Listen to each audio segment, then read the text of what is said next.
मैं शहर में एक रबर फैक्ट्री में काम करता हूँ।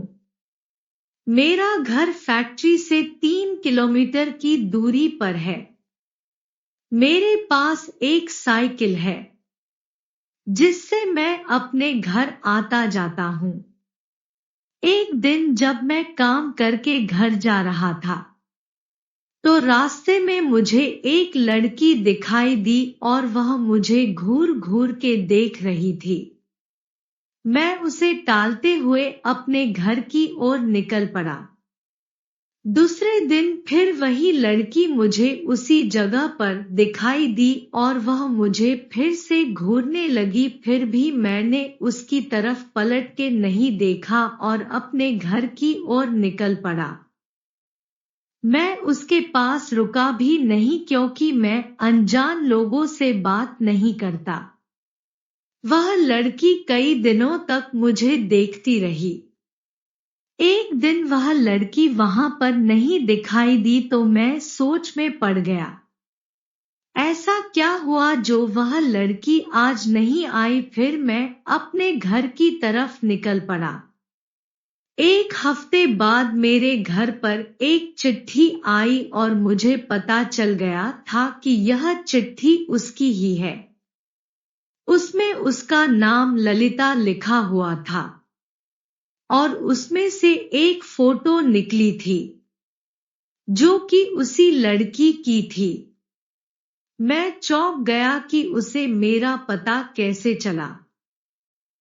उस चिट्ठी में लिखा हुआ था कि कल जब फैक्ट्री से निकलो तो जहां पर मैं खड़ी रहती हूं वहां पर मेरा इंतजार करना। उसके दूसरे दिन मैं वहां पर पहुंच गया तो वह लड़की वहां पर नहीं खड़ी थी और उस जगह पास आज थोड़ा डरावनी सा महसूस हो रहा था।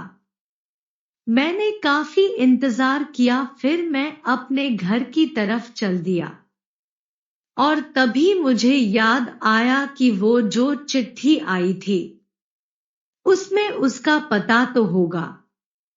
फिर मैं उसका पता पढ़कर उसके पते के अनुसार मैं उसके घर मिलने के लिए गया।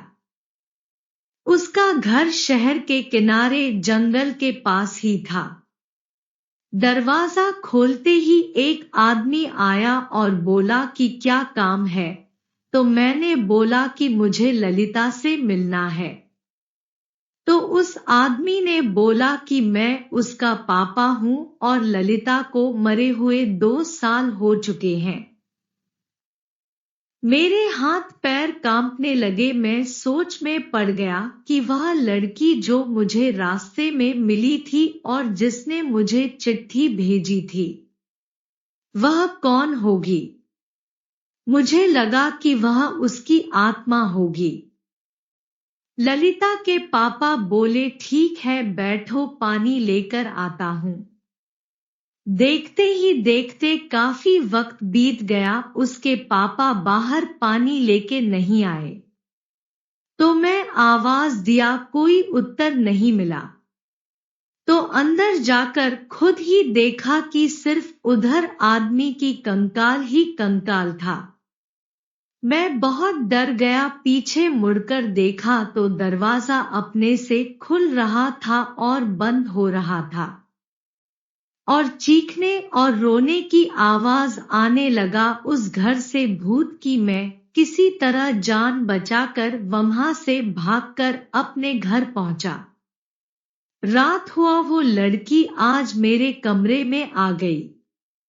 मैं बहुत जोर से चिल्लाया जिससे मेरे घर के लोग आ गए और वो भूतनी भाग गई। फिर मैंने उस चिट्ठी को जला दिया और उस दिन के बाद से मैंने कभी भी अनजान लोगों से मिलना और बात करना बंद कर दिया।